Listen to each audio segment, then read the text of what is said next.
네, 여러분 반갑습니다. 우리 정말 젊은 냄새로 충만한 우리 함께하는 교회 와서 말씀으로 섬기고 교제할 수 있게 해주신 하나님께 진심으로 감사를 드립니다. 제가 사실 함께하는 교회 잘 몰랐습니다. 우리 김도환 목사님은 어느 정도는 조금 알지만은 교회에 대해서는 별로 모르고 있었습니다. 그래서 제가 홈페이지에 들어가 봤더니 제일 저 마음을 끌어당기는 것이 다음 세대를 준비하는 교회. 제가 그게 참 마음에 들었습니다. 다음 세대를 준비하는 교회. 그런데 우리 함께하는 교회는 보니까 다음 세대를 준비하는 교회라기보다는 다음 세대의 사람들이 지금 정말 활동하고 있는, 사역하고 있는 그런 교회가 아닌가 생각을 합니다. 앞으로도 여러분들 정말 우리 세대에서 복음이 끝나지 않고 그야말로 아브라함의 자손들이 저 하늘의 별처럼 또 바닷가의 모래처럼 많았던 것처럼 우리 교회의 후손들이, 우리 성도들의 후손들이 날로 이렇게 번성하고 또 충만해지기를 진심으로 바라고 기원해 마지 않습니다. 우리가 하나님께 받은 은혜를 다 헤아릴 수가 없습니다만은 특별히 크게 저는 두 가지로 좀 나누어서 생각을 합니다. 첫 번째로는요, 죄 사함의 은혜입니다. 하나님께서 우리의 죄를 사해 주셨다 하는 이 은혜입니다. 죄 사함의 은혜. 저도 사실 그냥 옛날에 예사로 생각했어요. 하나님께서 우리 죄를 용서해 주셨다, 감사하다, 뭐 대강 그냥 이런 것으로 했지 그렇게 마음이 막 실감 있게 그렇게 큰 은혜라 다가오지는 않았었습니다. 그런데 제가 경험이 있습니다. 잠실 중앙교회 목사로 담임 목사로 심호할 때인데요, 한 10년쯤 이제 담임 목사로 심호하고 나니까 제일 힘든 게 여러분 뭐였겠어요? 설교였습니다. 설교. 아니 한 10년쯤 했으면은 뭐 도가 통하든지 뭐가 좀 이렇게 그냥 성경 읽으면은 그냥 팍팍 설교가 나오고 이래야 정상이 아닐까 생각을 했는데 갈수록 더 힘들어지는 겁니다. 더 힘든 설교가 뭐냐면 절기 설교입니다. 부활절, 뭐 추수감사절, 성탄절, 이거는 언제나 주제가 같잖아요. 그거 딱 말씀도 또 고정되어져 있잖아요. 그거 하기가 힘들어요. 그건 뭐 처음에는 정말 열심히 준비해서 이렇게 잘했는데 그 다음에도 또 추수감사절, 또 맥주감사절, 아이고 감사도 한 번 더 보이지 막 이렇게 이게 실감이 안 나는 거예요. 안 나오고 그냥 하기 위해서 하는 그런 제가 그 자신의 모습을 보면서 너무 정말 하나님 앞에 너무너무 죄송하고 성도들 앞에서도 너무 미안한 거예요. 이래서는 안 되겠다. 하나님께부터 말씀을 받아야지. 하나님의 은혜를 받아야지. 그리고 내 마음속에 정말 하나님의 말씀과 그 은혜가 넘쳐서 이렇게 흘러가야지. 억지로 막 짜내가지고 짜낸다고 뭐가 나오겠어요? 이래가지고 되겠냐 해서 내가 하나님 앞에 가서 좀 기도해야 되겠다. 한번 가서 뿌리를 하나 뽑고 와야 되겠다. 막 이런 생각을 하고 우리 교회에서 제일 가까운 광림수도원이라고 하는 그런 기도원에 가가지고 그 방으로 들어가지 않고 바로 산으로 올라갔습니다. 강 뒷산으로 올라갔는데 거기에 이렇게 기도할 수 있도록 이렇게 자리가 마련되어져 있고 스티로폼이 깔려져 있고 뭐 이제 그런 자리가 있습니다. 그래서 거기 가서 이제 앉아서 앞에 좀 뽑을 만한 나무가 없나 이렇게 보니까 약간 자그마한 그런 나무가 하나 있어서 그걸 잡고요. 옛날에 무디 목사님도 뿌리를 뽑았다 하잖아요. 그걸 잡고는 제가 주여 주시옵소서 말씀을 주시옵소서 하고 막 그렇게 1시간 정도 막 고함을 지르면서 이렇게 기도를 했습니다. 사실 저는요, 저 스타일이 그런 기도는 잘 안 한 스타일입니다. 저는요 정말 기도가 진지해지면 더 조용해지는 그런 스타일입니다. 막 이렇게 와글와글하고 통성기도하면 정신이 하나도 없고요. 그러다가도 제가 참 진지하게 이렇게 기도하게 될 때는 좀 더 깊이 있게 조용하게 되는 경우인데, 어쨌든 그때는 저의 어떤 습관이나 저 스타일을 벗어나서 정말 참 너무너무 간절하게 사모하는 마음으로 이 나무를 자꾸 흔들면서 주여 주여, 한 시간쯤 하고 나니까 힘이 착 빠져요. 진짜 있는 힘이라는 힘은 다 빠졌어요. 그래서 목도 쉬어서 말이 안 나오는 거예요. 막 이래. 그러니까 그냥 가만히 앉아 있게 된 거죠. 우연히 그냥 앉아 있는 겁니다. 그렇게 그냥 조용하게 가만히 그냥 앉아 있는데, 제 마음에 하나님께서 이렇게 말씀하시는 것 같아요. 정주채, 너 나한테 용서 많이 받았지? 너 용서 많이 받았지? 그런 음성이 들리시는 거예요. 제가 가만히 생각해 보니까 너무너무 주님께 죄송한 거예요. 제가 살아온, 또 제가 목회한다고 하면서 살아온 지난 날을 돌아보면 너무 허물이 많고 너무 죄가 많고 너무 죄송한 거예요. 여러분, 목사가 무슨 죄를 짓는 얼마나 큰 죄를 짓겠습니까? 저 마음에 그때 가장 참 가슴 아프게 다가오는 것이 위선과 외식입니다. 우리 예수님이 가장 싫어하는 것이 그거잖아요. 이 외식하는 서기관들과 바리새인들이 하면서 예수님께서 아주 무섭게 책망하셨던 그 말씀, 그 말씀이 들리는 거예요. 제가 변명이게 되겠지만은 저는 그런 생각도 저는 후에는 한번 해본 적이 있습니다. 이 목사는 이 위선과 외식을 할 수밖에 없는 그런 자리에 서 있다. 하나님의 말씀은 참 거룩합니다. 고상합니다. 수준이 높습니다. 영적으로 깊습니다. 그러나 저는 너무 얕습니다. 저는 너무 낮습니다. 너무 수준이 낮습니다. 거룩하고는 한참 멀리 있습니다. 그런데도 설교할 때는 아주 거룩한 사람처럼 합니다. 이 고상한 말씀, 그냥 고상한 그 말씀을 그대로 이렇게 전할 수밖에 없지요. 내 수준이 이것밖에 안 되니까 하나의 말씀 100이지만은 내 수준은 20밖에 안 되니까 20으로 싹 낮춰서 할 수밖에 없는 거잖아요. 말씀은 이렇지만은 실제로 우리 살아보면 이렇게 할 수 있겠습니까? 그냥 그런 식으로 해야 그게 정상적이라고 솔직하다고 할 수 있겠죠. 근데 이렇게 막 거룩한 척 경건하게 이렇게 막 말씀을 전하다 보면은요, 서서히 이제 착각이 되는 거예요. 내가 참 거룩한 사람처럼. 교인들이 막 이렇게 존경하고 막 인사하고 이러면은 진짜 내가 그리 된 것처럼. 여러분, 제일 우리가 참 마음이 상하다 할까요? 기분이 나쁘다 할까요? 내가 뻔히 아는데 사람들 앞에 와가지고 막 지가 되게 잘난 채 하고 막 그러면은 아이고 그냥 선물이 올라오지요. 하나님께서는 다 아시잖아요. 모든 거 다 아시잖아요. 다 보고 계시잖아요. 그런데 교회 와서는 막 거룩거룩한 채 하고, 강단에 서가지고는 자기가 제일 막 정말 위대한 말씀의 종인 것처럼, 저 같으면 그냥 집어가지고 밖으로 던져버릴 것 같아요. 근데 하나님 용서해 주신 거예요.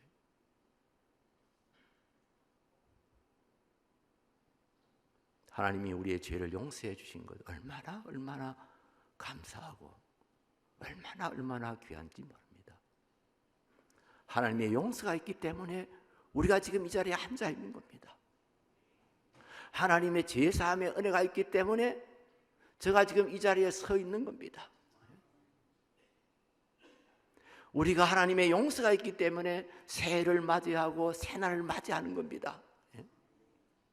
그냥 달력이 바뀌었다고 해서 그 새날이 오는 것 아닙니다. 새해가 오는 것 아닙니다. 여러분 한번 생각해 보세요. 2025년 12월 31일하고 2026년 1월 1일하고 뭐가 달라졌어요? 뭐가 달라졌어요? 태양이 교체됐습니까? 이 지구가 뭐 완전히 그냥 천지 개벽이 됐습니까? 아니면은 내가 원래 확 달라졌습니까? 이 지구상에 살고 있는 사람들이 그냥 확 달라졌습니까? 뭐가 새 것입니까?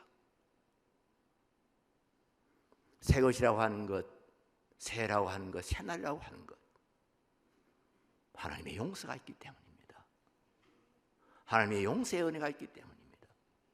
그래서 밤에는 울음이 기수할지라도 아침에는 기쁨이 찾아오리로다. 시편 기자가 말씀한 거잖아요. 우리가 생각하면은 저녁에 자려고 뒤를 돌아보면은 하나님 앞에 너무 부끄럽고 죄송스럽고, 그래서 참 눈물 나지만은 그러나 하나님에게 용서를 빌고 그날 아침에 다시 이렇게 햇볕을 보면서 일어나면은 하나님 감사합니다. 새 출발을 할 수 있는 것 아니겠습니까? 제가 이 내용을 읽은 지가 하도 오래돼 가지고 정확한 출처를 지금 제가 기억이 안 나는데요. 제가 알기로는 미국에서 지성인들이 한 100명쯤 모이는 그런 지성인 단체가 있었는데, 거기에서 설문조사를 했는지 뭐 토론을 했는지는 잘 모르겠으나만은 인류가 그동안에 수많은 물품들, 수많은 것들을 발명했는데 그 중에서 가장 위대한 발명품은 무엇이냐 하는 그런 질문을 했다는 겁니다. 여러분도 한번 생각해 보세요. 인류가 참 발명한 발명품들 중에 제일 위대한 발명품은 무엇일까? 뜻밖에도 그 대답은요, 지우개였습니다. 지우개. 우리 초등학교 다닐 때 이렇게 분필로 이제 앞에 칠판에다 선생님이 막 글 쓰고 이제 수업 마치고 나가면은 우리 당번이 그거 닦잖아요. 깨끗이 닦잖아요. 지우개. 뭘 쓰다가 이 틀리면은 지우개를 지우잖아요. 요새는 컴퓨터를 치는 거죠. 컴퓨터를 하다가 뭐가 잘못 입력되면은 지우는 키를 눌려서 없애버리잖아요. 지워버리잖아요. 그래서 우리는 새 출발할 수 있는 거예요. 새로 시작할 수 있는 거예요. 얼마나 이 은혜가 큰 은혜인지. 제가 그날 한두 시간 실컷 그냥 울다가 돌아온 일이 있습니다. 용서받은 은혜가 얼마나 감사한지요. 나의 죄를 지워주시고 새 출발할 수 있도록, 새로 시작할 수 있도록, 내일 아침에 우리는 새날을 맞이할 수가 있고 새해를 맞이할 수가 있고, 이 은혜가 얼마나 큰지요. 예수 그리스도께서 우리를 위해서 십자가에 못 박혀 죽으셨습니다.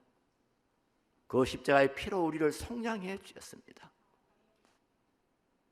그 예수 그리스도의 속량, 그 보혈을 믿는 사람들은 하나님께서 용서해 주십니다.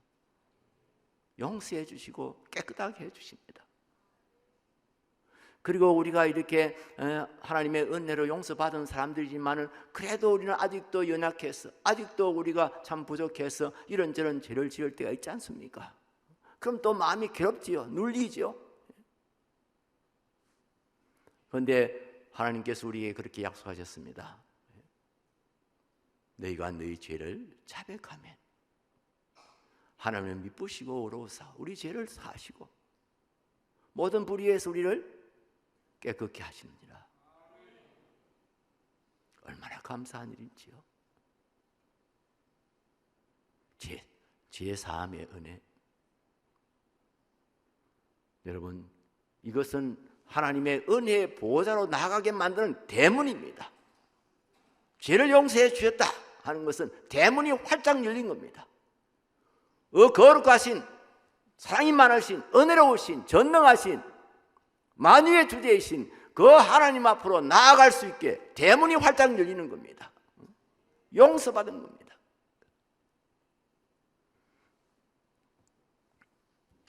두 번째로 우리가 하나님께서 받는 은혜는 성령 충만함입니다. 성령을 받는 일입니다. 회개하고 깨끗하게 된 사람들에게 우리 하나님께서는 성령을 부어주십니다. 사도행전 2장 38절 말씀, 사도행전 2장 38절 말씀 띄워주세요.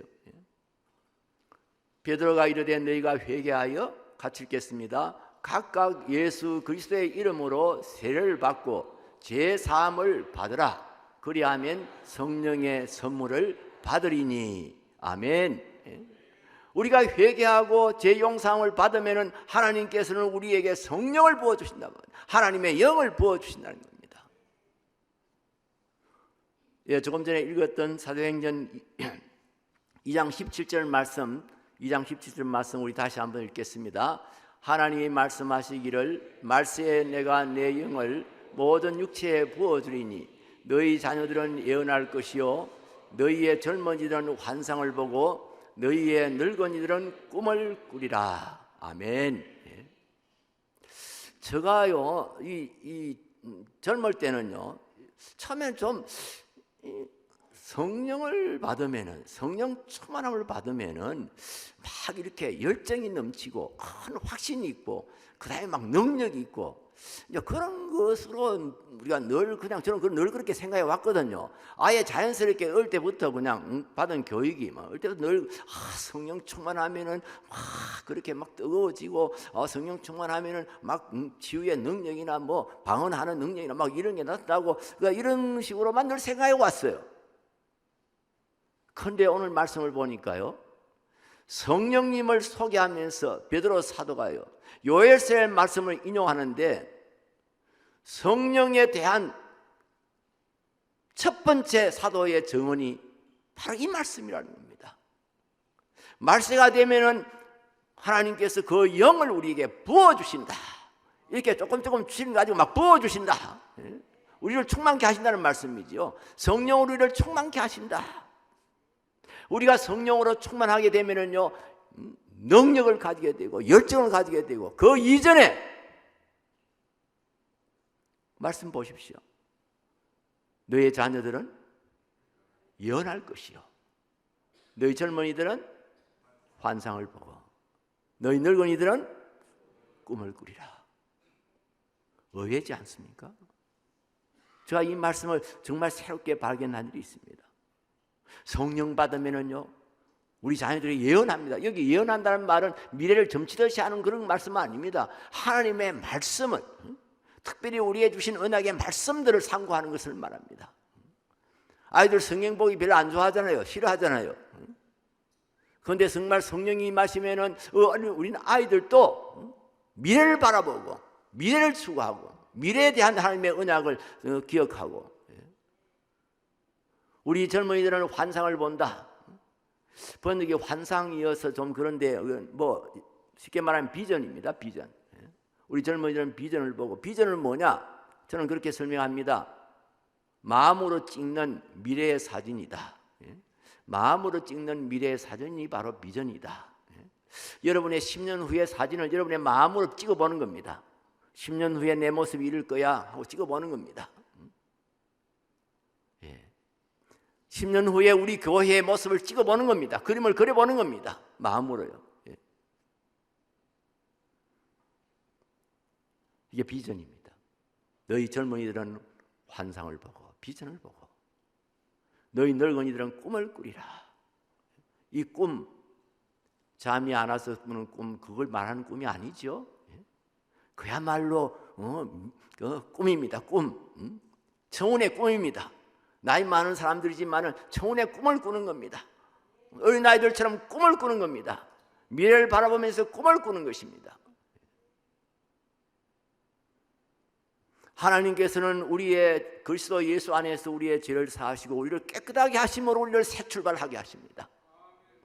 그리고 성령을 우리에게 부어주셔서 예언하게 만들고 환상을 보게 만들고 꿈을 꾸게 만든다 이 말이에요.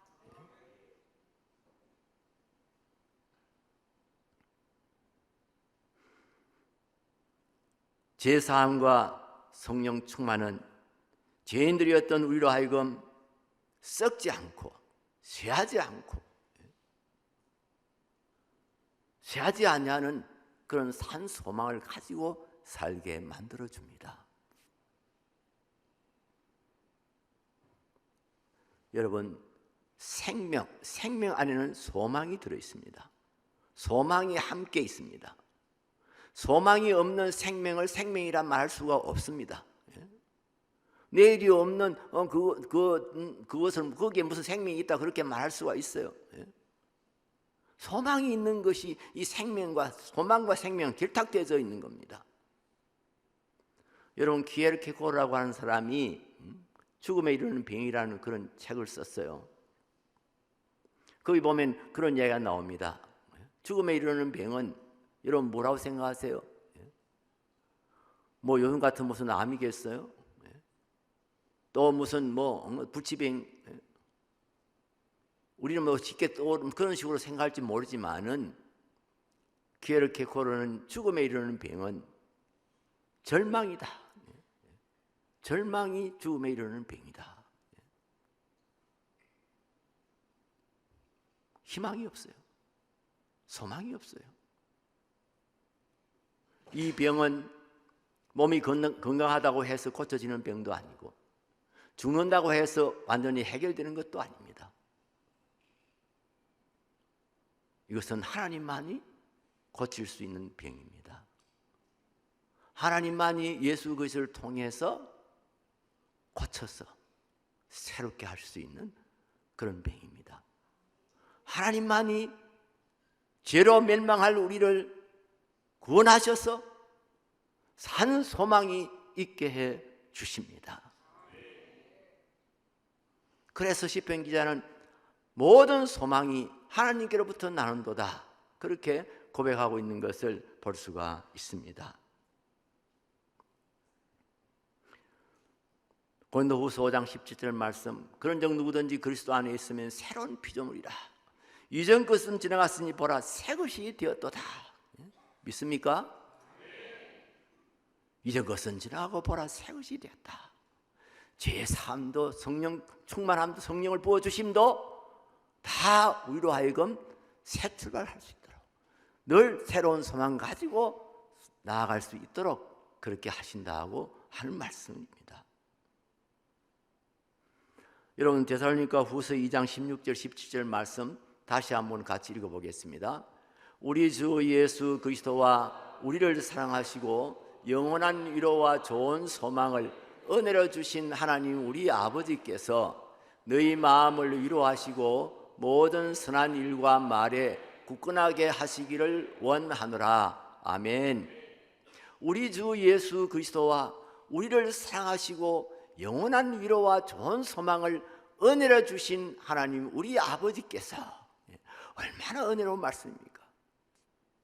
우리 주 예수 그리스도와 우리를 사랑하시고, 예수님 당신의 독생하신 아들 예수 그리스도를 얼마나 사랑하시겠어요? 그런데 우리를 같은 연장성상에서 우리를 사랑하신다. 예수 그리스도를 사랑하시는 그 하나님께서 우리를 사랑하시고 영원한 위로와 좋은 소망을 주신다. 영원한 위로. 잠시 주는 위로가 아닙니다. 우리 사람들은 그냥 잠시 그냥 위로할 수밖에 없지요. 괜찮아질 것이요. 그세요. 좀 좋아질 거예요. 그냥 힘내세요. 우리는 그런 정도밖에 위로를 할 수가 없지요. 하나님께서는 영원한 위로를 우리에게 주신다.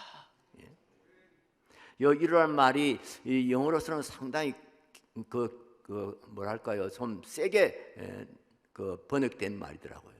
컨솔레이션이라고 하는 말인데 힘을 준다는 거예요. 그냥 단순히 이렇게 위로해 주는 것이 아니고 그 사람으로 하여금 다시 일어날 수 있도록 힘을 주신다고 하는 그런 의미가 같이 포함되어 있는 것을 볼 수가 있었습니다. 이 영원한 위로와 좋은 소망, 좋은 소망을 주신다. 이 위로, 영원한 위로와 좋은 소망은 또 뗄 수가 없는 거예요. 영원한 위로는 소망이기 때문에 영원한 위로가 되는 것이죠. 또 우리에게 위로하시는 그 하나님께서 우리에게 영원한 좋은 소망을 주시는 것이요. 미래를 향한 좋은 소망을 갖게 만들어주는 것이죠. 여러분, 그 희망이란 말하고 소망이란 말하고 어떤 차이가 있는지 혹시 좀 생각해 보신 일이 있으십니까? 교회에서는 주로 소망이라는 말을 많이 씁니다. 성경에는요 거의 소망이라는 말로 번역되어 있습니다. 물론 희망이라는 말로 번역된 것도 혹 있습니다만은 거의 대부분이 소망이라는 말로 번역되어져 있습니다. 실제로 두 가지 뜻은, 사전적인 뜻은 꼭 같습니다. 사전적인 뜻은 소망이나 희망이나 다 같은 말이에요. 그런데 왜 하필 성경에서는, 교회에서는 이렇게 우리나라에서 희망이라는 말보다 소망이라는 말을 많이 쓸까?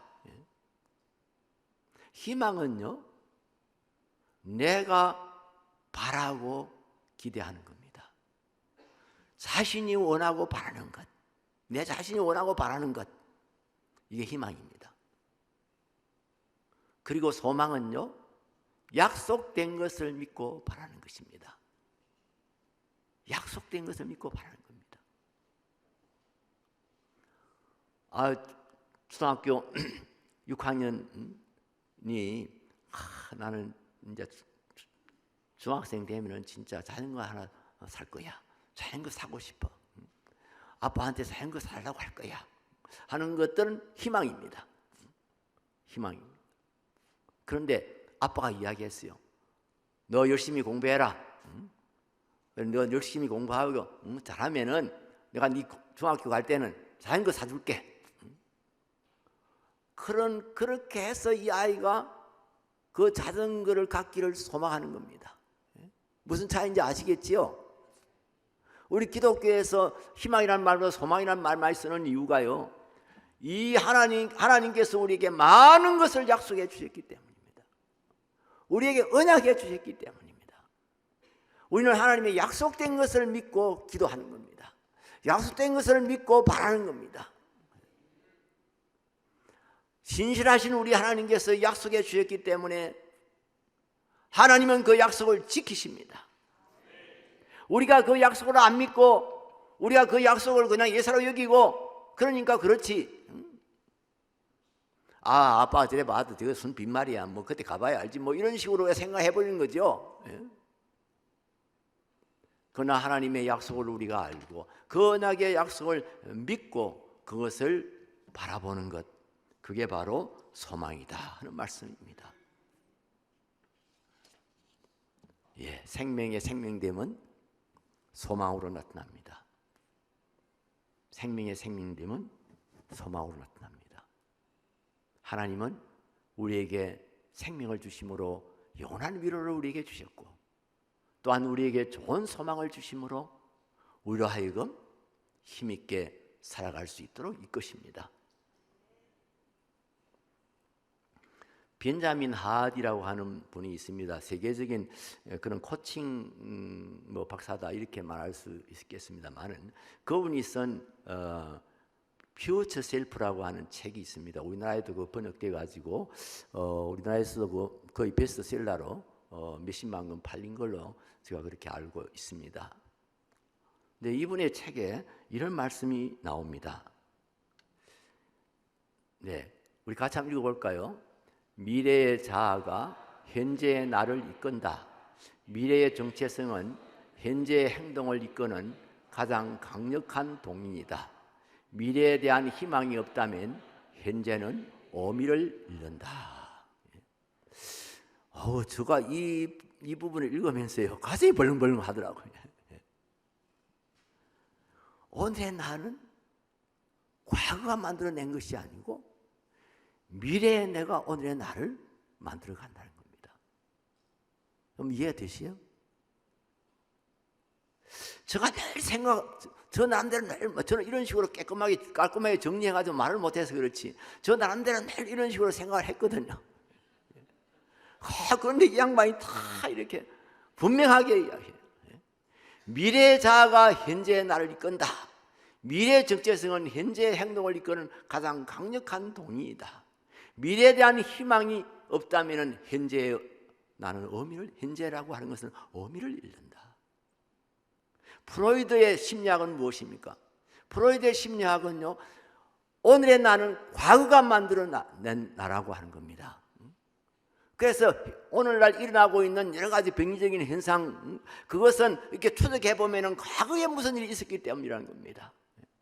과거에 부모로부터 학대를 받았든지, 과거에 무슨 일이 있었다든지, 상처를 받, 하여튼 그런 것들이 오늘의 나를 이렇게 만들었고, 오늘의 나와 같은 이런 병리 현상이, 병이 나타나도록 만든다. 이런 게 프로이드의 심리학입니다. 전혀 무시해 볼 수는 없는, 무시할 수 없는 그런 이론이기는 하지만은, 우리 크리스찬의 심리학하고는 완전히 다른 겁니다. 이 프로이드의 심리학은요, 사람을 운명론에 빠지게 만듭니다. 난 어쩔 수 없어. 나는 그냥 그렇게 지금까지 살아온 게 그런데 나는 그렇게 정말 나는 한 번도 사랑받지 못하고 늘 그냥 소외돼서 살았어. 나는 이럴 수밖에 없어. 그런 운명론에 빠지는 겁니다. 그러나 그리스도 안에서는 달라집니다. 그리스도 안에서는 미래의 소망, 미래의 꿈이 오늘의 나를 만들어 갑니다.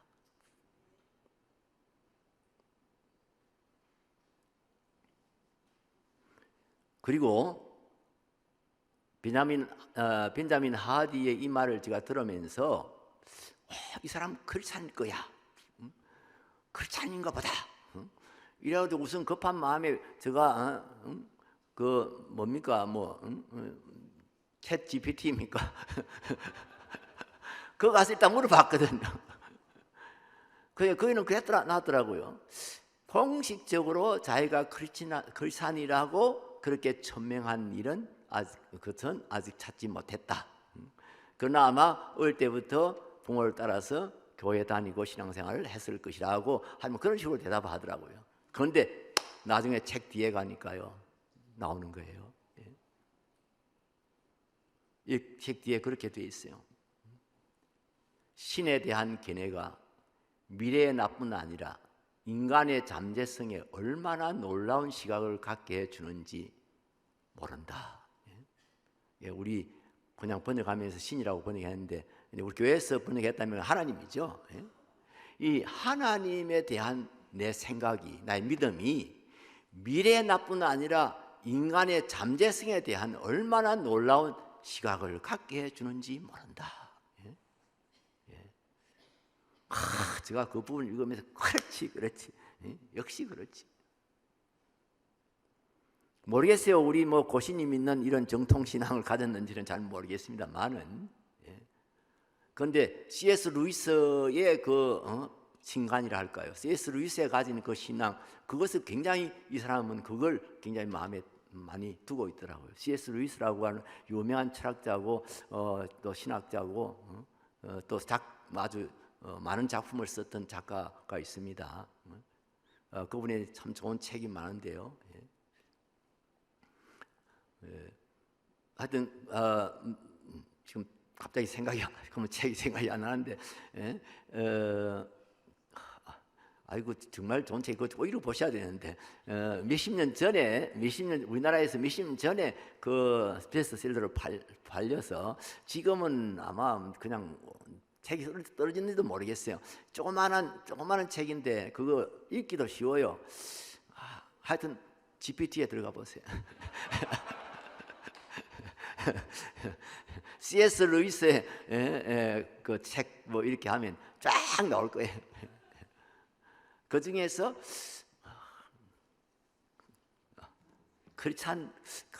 크리스찬이란 무엇인가? 하여튼 모르겠습니다만은, 하여튼 그분의 그 책들은 참 좋습니다. 정말 어떻게 우리의 신앙을, 우리의 믿음을 그렇게 논리적으로 잘, 합리적으로 잘 설명하고 있는지 모릅니다.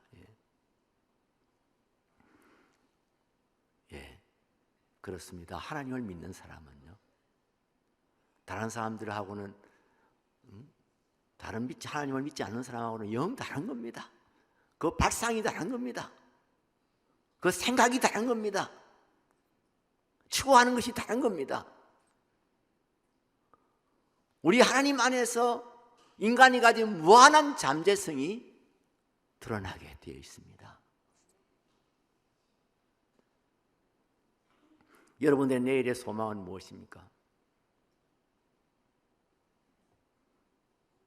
여러분의 각자의 미래상은 무엇입니까? 우리 함께하는 교회의 미래상은 무엇입니까? 우리 교회의 비전은 무엇입니까? 여러분 회사의 비전은 무엇입니까?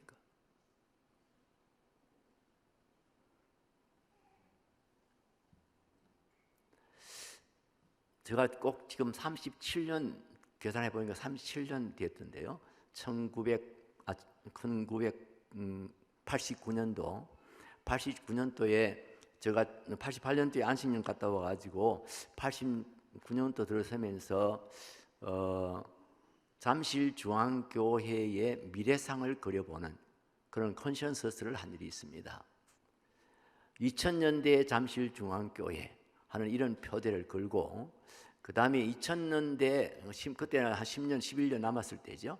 그때의 우리 교회 모습은 어떨까? 우리 교회 모습은 어때야 할까? 한번 우리가 하나님의 말씀에 근거해서 한번 그런 그림을 좀 그려보자. 그 처음에는 장로님들하고 교역자들하고 같이 기도원에 갔습니다. 가서 이제 우리의 10년 후에 우리 잠실중앙교회 미래상을 그려보자. 그래서 뭐 구체적으로 우리 교회는 몇 명이 모이는 교회가 될 것인지, 그때쯤 돼가면 우리 주일학교 학생들은 몇 명이 될 것인지, 그리고 우리 교회가 선교사들은 몇 명이나 파송하고 협력할 수 있을 것인지, 막 이런 것들, 그리고 또 우리 예배는 어떻게 돼야 될 것인지, 이런 거 하면서 이제 장로님들하고 같이 토론을 했어요. 그걸 이제 요약을 해가지고 이제 팜플렛으로 만들었어요. 팜플렛이 아니고 이렇게 만들어가지고 그 다음에는 장자 붙은 사람들은 다 나오라. 교회에 의외로 장자 붙은 사람 많습니다, 여러분. 당회장부터 시작해가지고 전도회 회장, 남전대 회장, 남전대 회장들 1, 2, 3, 4, 5 이러고 또 주일학교 부장, 또 재직회 부장, 청년회 회장, 의외로 많습니다, 여러분. 하여튼 장자 붙은 사람은 다 나오라. 이래가지고 기도원에 올라갔습니다. 올라가가지고 토요일날 올라가가지고요. 이 장로님들하고 같이 나누었던 거 이거 다 나눠드리고, 그리고 장로님들로 조장을 세워가지고 분임 토요일을 하도록 했습니다. 서로 저를 다 나누어 가서 하여튼 우리 잠실중앙교회 미래상을 한번 그려보자. 그리고 부임 토요일가 마치고 나면은 다시 와서 이제 종합 토요일을 합니다. 조별로 이제 나와서 발표를 하고 그걸 또 같이 토의하고 이러는데, 제가 부임 토의는 10시에 되면 마쳐라. 아무 늦어도 10시 되면 마쳐라 이랬는데 가보니까 끊임없어요. 막 다들 얼마나 뭐랄까 열받이 딸까 힘이 났달까. 그 내가 나중에서 왜 이 사람들이 이런 이야기에 왜 이렇게 열심을 낼까? 왜 이렇게 열정이 있을까? 가만히 생각해 보니까요, 이게 10년 후의 이야기잖아요. 내가 지금 책임질 필요가 없잖아요. 그러니까 생각나는데 다 이야기하는 거예요. 그때 10년 후에는 우리 교회가 100명의 선교사를 파송하고 또 협력한다. 이런 거 그냥 10년 후의 이야기니까. 내가 그때 우리에 있을지 없을지도 모르겠고. 우리 교회는 100만 명이 모이는 교회가 돼야 된다. 될 거다. 이러고. 그래 고칠 줄을 몰라요. 그래서 제가 가서 말렸습니다. 이제 근데 현재 거기에서 끝내고 바로 모이라 해가지고 이제 분임 토의 했던 거 가서 발표하고 이제 그걸 종합 토의를 하고 그랬습니다. 그걸 또 이제 요약을 해가지고 이렇게 그때는 조그마한 이제 그 팜플렛을 만들었습니다.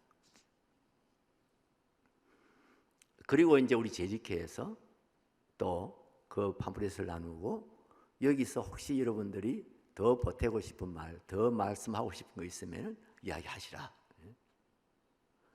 그리고는 그 다음에는 이제 장로님, 대표 장로님이 그때 우리 21세기 위원회라는 것이 있었는데 아마 21세기 위원회 우리 정부가 옛날에 있었잖아요.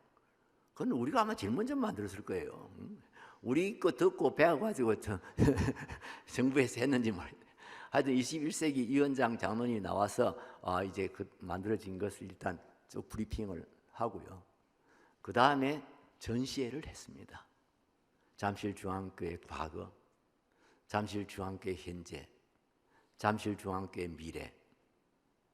과거에 우리가 어떻게 나왔는지, 교회 설립할 때 어떻게 하고, 이런 것도 사진으로 이제 이렇게 하고, 또 지금 현재 우리 교회 교세는 어떻고, 주일 학교는 몇 명이나 되고, 하여튼 그런 것도 이렇게, 또 이렇게 사진으로 또 이렇게 보여주고, 그리고 이제 미래상은 주로 이제, 그림이든지 아니면은 그냥 말로만 하는 거죠. 그 전시회를 했습니다. 그 내용이 막 굉장한 게 나왔을까? 천만의 말씀. 초라합니다. 제가 봤을 때도 그냥 그랬습니다만은 참 놀랍게도요. 10년 후에 그때 우리가 그렸던 그 그림이 거의 현실로, 거의 실제로 나타나는 것을 보고 놀랐습니다. 우리 잠실중앙교회가 향상교회를 분립 개척했는데요. 2000년 10월 달에 분립 개척했습니다. 그런데 89년도에 결정을 했던 일입니다. 우리는 교인의 해집수가 주일날 해집수가 1,500명이 넘어가면은 교회를 분립한다. 처음에는 장로님들이 저 크기는 생각도 안 하고, 이 조그마한 사람, 막 10,000명 모이는 교회, 5,000명 모이는 교회. 그래서 제가 말리느라고. 예. 그때 제가 만든 또 표 중에 하나가 우리는 대형 교회를 지향하고 건강한 중소교회를 지향한다. 지향 좀 다릅니다만. 그래서 우리가 1,500명이 넘어가면 우리는 분립한다. 그 1,500명은 어디서 나왔냐? 어떤 기자들은 저가 무슨 신학적인 의미가 있는 줄로 생각하면 전혀 그런 거 없습니다. 그때 잠실중앙교회의 공간이 그 정도밖에 수용이 안 됐기 때문입니다. 최대한 수용을 해도 1부, 2부, 3부, 4부 이렇게 해도 1,500명 이상은 힘들다. 주차장 문제도 있고 여러 가지 문제를 봐서. 그래서 우리가 교회를 이전해가지고 새로 가서 짓고 그거는 또 어마어마한 돈이 들고 그런 엄청난 에너지가, 영적 에너지가 손실되잖아요. 꼭 필요한 교회당 지어야지요. 교육관 지어야 되지요. 꼭 필요하지요. 그러나 자칫 잘못하면은 낭비하기 쉽습니다. 짓다 보니까 자꾸 화려해지고, 짓다 보니까 자꾸 커지고. 그래서 서울의 어느 교회는 400억으로 시작했는데 800억으로 끝났습니다. 그렇게 되기가 쉬운 겁니다. 그래서 우리는 예배당 짓고 막 이런 데 힘 다 빼지 말고 분립하자. 그래서 교회 분립을 하되 교인들의 3분의 1, 교회 재산의 3분의 1, 장로님들 3분의 1 이렇게 분립하는 것으로 그때 결정을 해놨던 겁니다. 그러자 정말 한 1996년경부터 이제 교회가 1,500명, 주일날 낮 예배가 1,500명이 넘기 시작했어요. 그때부터 이제 준비를 했지요.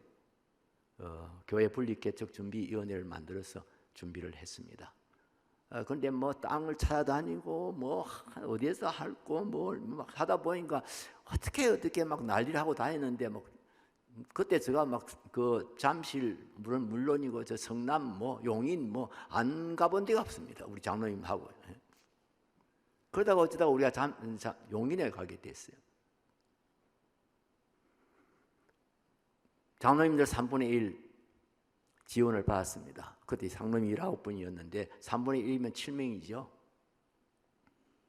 그래서 제가 써내라 했습니다. 당에 모여가지고 가실 분들 자원해라. 7명 자원해라. 그렇게 했더니 4명 나왔습니다. 그래서 제가 그랬습니다. 다음 주에 한 번 더 모이겠습니다. 그때도 7명 안 나오면은 제비 뽑겠습니다. 여러분처럼 좀 웃고 이제 해줬어요. 그래서 당이 끝나고 나니 집에 가서 다 전화를 하는 겁니다. 목사님 저도 갈게요. 그래서 7명 다 찼습니다. 그리고 재산 3분의 1. 그때 우리 잠실 중앙교회 재산을 평가해 보니까 60억이더라고요. 뭐 어떤 평가인지 모르겠지만 한 대강 우리 지사님들이 60억 정도 된다 하더라고요. 그럼 20억 내준다. 그 다음에 교인 3분의 1. 이 교인 3분의 1은 이건 안 되더라고요. 이게 뭐 억지로 막 갖다 끌어다 놓을 수도 없으니까 이제 진짜 가라. 뭐 용인 저쪽 분당 뭐 이쪽에 있는 교인들은 무조건 가라. 그리고 이제 좀 여기 잠실 쪽에 있는 사람들도 가능하면 가라. 그리고 저 멀리 있는 사람들은 알아서 가라. 이렇게 했는데도 너무 멀어졌으니까요. 용인까지 그때는 지금은 교통이라도 좋아졌는데 그때는 뭐 용인까지 잠실에서 용인까지 가려면 1시간 10분 20분 지금은 요즘은 그렇게 안 막히면 한 40분 그러니 사람들이 쉽게 갈 마음을 못 먹는 거예요. 사실 제가 분리교회 담임 목사로 가게 된 이유가요. 제가 무슨 막 정말 하나님 앞에 헌신하고 희생하고 뭐 이런 것 때문이 아닙니다. 이거 내가 안 가면 안 되겠더라고요. 제가 안 가가지고 부목사님 보내가지고 어떻게 그 새로 시작되는 교회 그것도 20억 재산을 받긴 했는데 또 20억이나 재산을 준다니까 또 다들 욕심을 더 내가지고 거기다가 20억을 더 플러스 해가지고 그래서 막 무슨 창고론가 뭐 하여튼 큰 걸 건물을 하나 사고 막 이랬거든요. 그럼 어떻게 교인들이 많이 안 가면 어떻게 그걸 감당해요? 그래서 하나님께서 내가 기도하는데 네가 개최해라. 예. 그 요수아가 그 요셉의 후손들 에브라임 자손들한테 한 이야기잖아요. 네가 개최해라.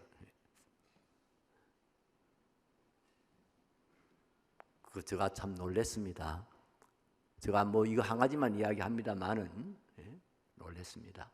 그래서 그때 제가 또 참 만든 말이요. 제가 만들었는지 어디서 듣고 그건 내가 만든 것처럼 생각하는지는 모르겠습니다만은 We dream, God works. We dream. 찍을 수 있습니까? 우리는 꿈을 꾸고 하나님은 일하신다. 우리가 꿈을 꾸면 하나님은 이루신다. 그렇습니다, 여러분. 우리에게는 소망이 있습니다. 좋은 소망이 있습니다. 수많은 하나님의 언약들이 있습니다. 말씀들이 있습니다. 우리가 그 말씀을 읽고 묵상하고 그 말씀을 믿고 바라면서 우리는 살아가는 것입니다. 그 말씀이 육신이 될 때까지, 그 말씀이 워드가 팩트로 나타날 때까지 우리는 그것을 행하여 나아가는 것입니다. 우리에게는 영생의 소망이 있습니다. 우리에게는 천국의 소망이 있습니다. 우리 궁극적인 소망이 이것입니다. 우리는 이 땅에서 꿈꾸면서 살다가 끝나는 것이 아니고 영원을 향해서 나갑니다. 우리에게는 영원한 약속들이 있고 영원을 향한 우리에게 안목이 하나님께서 우리에게 그런 안목을 우리에게 주셨습니다. 이 땅에서 우리는 하나님 나라 건설을 위해서 힘쓰고 애쓰시기 바랍니다. 그걸 위해서 헌신하시기 바랍니다. 거기다가 여러분 보물을 쌓으시기 바랍니다. 그리고 더 나아가서 하나님 나라에 이를 것을, 저 천국에 이를 것을, 완성된 하나님의 나라, 하나님의 보좌, 우리 주 예수 그리스도의 보좌, 그 앞에 이르게 될 것을 거기서 영원히 우리가 주님과 함께 정말 그 영광을 누리고 그 안식을 누리며 살게 될 것을 우리가 늘 바라보며 살아야 하겠습니다. 여러분, 중한 질병으로 고통당하고 있는 사람들 어떻게 우리가 위로할 수 있어요? 물론 말이라도 가서 한마디라도 하고 기도라도 해주고 찬송이라도 불러주고 그렇게 우리가 열심히 해야죠. 그러나 궁극적인 위로는 하나님만이 주실 수 있습니다. 그 위로 중에 가장 큰 위로는 영생의 소망이고 가장 큰 소망은 천국의 소망입니다. 여러분이 예수 믿고 제사함 받고 성령 받고 우리 믿는 사람들은 천국에 갑니다. 하나님 나라에 갑니다. 여기 나이 많으신 분들은 그렇게 많이 보이지는 않습니다만은 여러분 절대로 인생을 무상하다 생각하지 마시기 바랍니다. 허무하다 생각하지 마시기 바랍니다. 저도 지금 내일 모레 80입니다. 또 이런 말 하면서 아주 안 믿는 사람들이 많더라고요. 제가 정확하게 78에 지금 몇 개월만 있으면 79입니다. 어쨌든 우리가 나이가 많아도 우리는 꿈을 꿉니다. 하늘나라를 꿈꿉니다.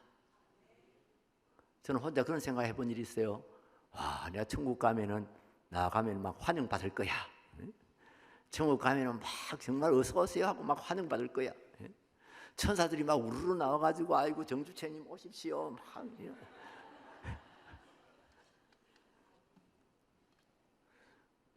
목사라서요? 천만의 말씀. 사람들 이야기 들어보면은 천국 가서 제일 프레저 받는 사람이 목사라 하더라고요. 어느 집사님 천국 갔더니 목사님이 저 장로님이 막 식당에서 그 서빙을 하고 있는 거예요. 그 장로님 뭐 서빙을 하십니까? 뭐 이랬더니 뭐 하나님 하라는 대로 해야지. 그럼 목사님 어디 가셨습니까? 그러니까 배달 나갔다.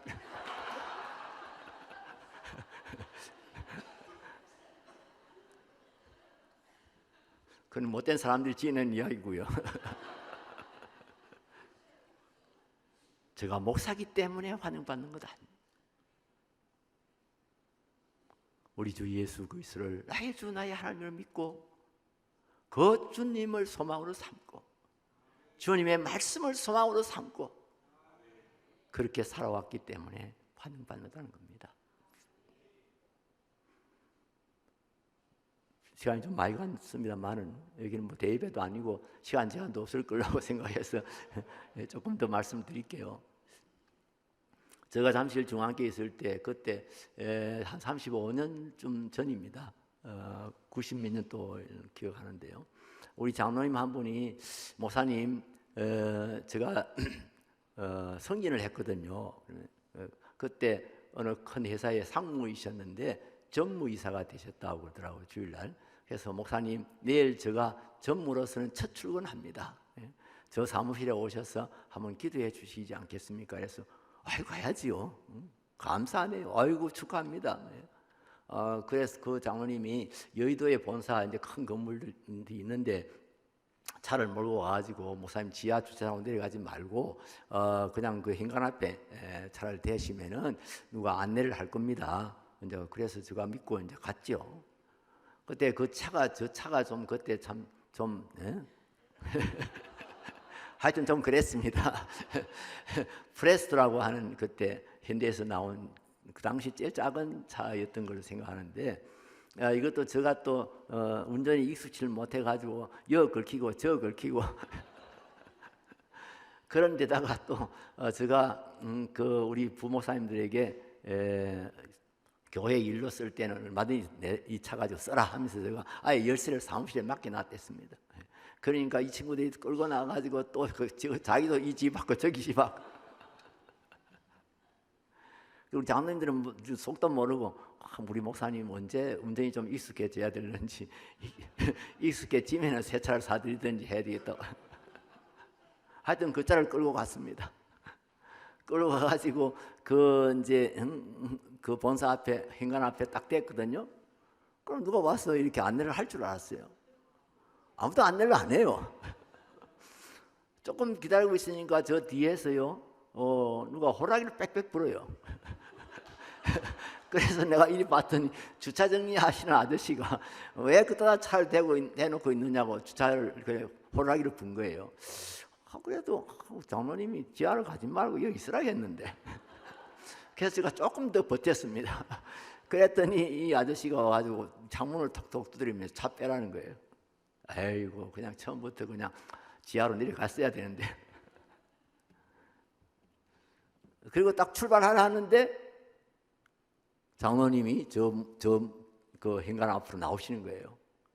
딱 저 차 보니까 전주를 알거든요. 그러면 뭐 제가 차에 내리지를 않았는데 막 장로님 아이고 목사님 뭐 오시라고 막 인사를 하시고. 누가 뻥해졌을까요? 그 주차 관리 아저씨가 뻥해졌어요. 무엇이 보니까 차도 똥차고 타고 온 사람도 막 너무 형편은. 여러분 지금은 제가 되게 지금 참 소위 멋있어진 겁니다. 그때는요 제가 이 몸에다가 지금 이 현재 몸에다 6kg를 빼야 됩니다. 제가 지금 살 찌는 사람처럼 안 보이죠? 지금 그냥 제대로 날씬한 정도인데 이따 6kg 빼버렸어요. 그리고 그때는 참 여러 가지 질병으로 시달리면서 얼굴이 혈색이 완전히 그냥 중환자였습니다.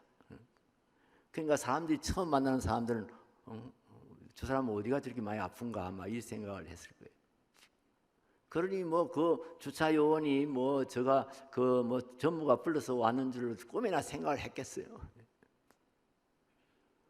그래서 장로님이 나오시니까 저는 뭐 의기양양하게 문을 탁 열고 나가가지고 열쇠 탁 그다 놔두고 이제 탁 문 닫아 올라갔지요.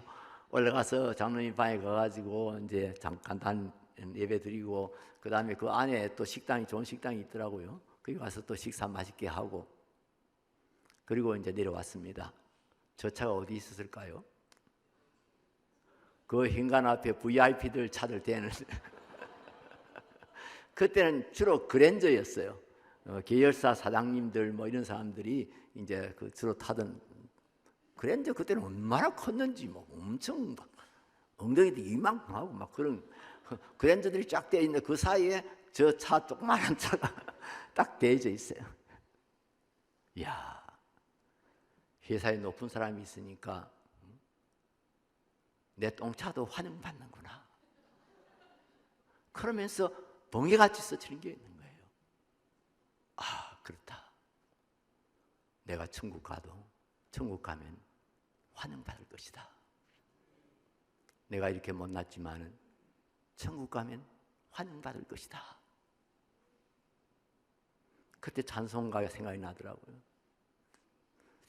493장 하늘 가는 밝은 길이 하는 찬송인데요.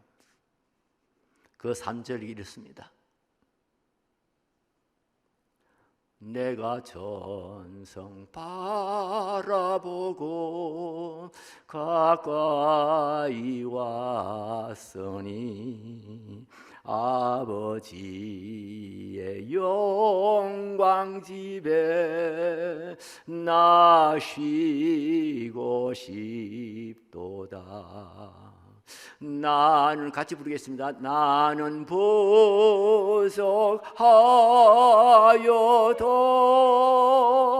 영접하실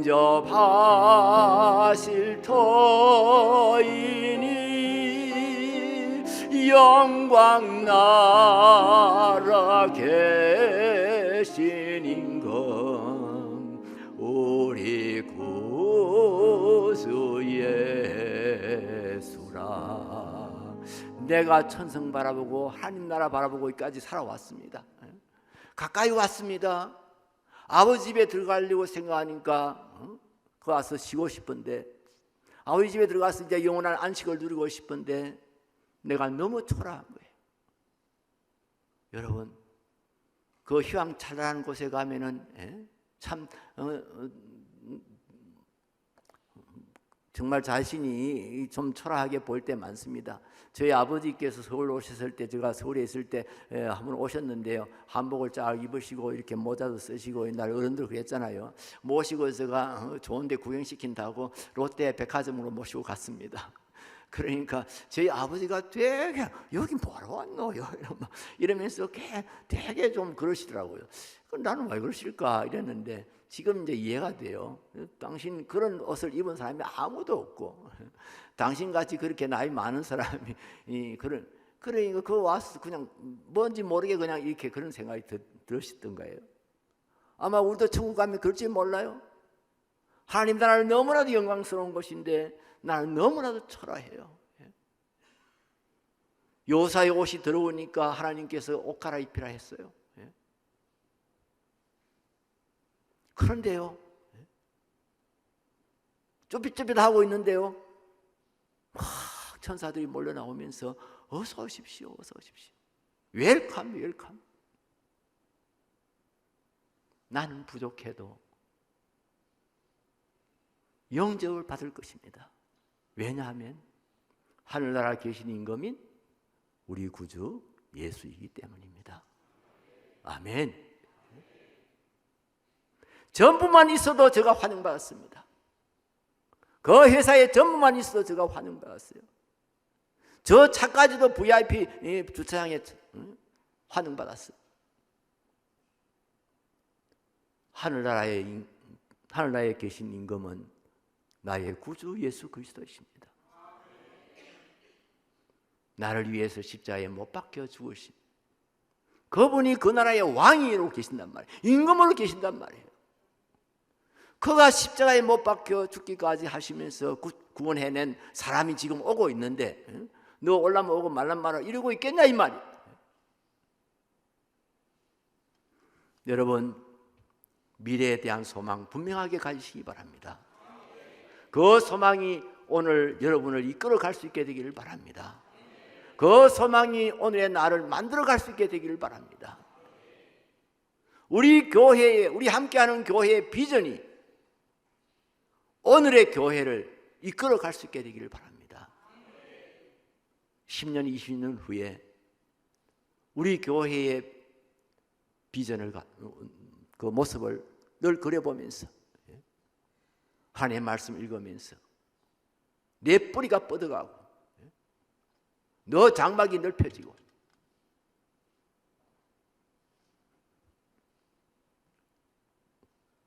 결혼한 집의 자녀보다 홀로 있는 여자의 후손이 더 많을 것이라고. 홀로 있는 여자 후손, 그리스도의 후손입니다. 그런 꿈을 꾸시고 그런 소망을 바라면서 힘차게 살아가는 여러분들 되시기를 주의 이름으로 축원합니다.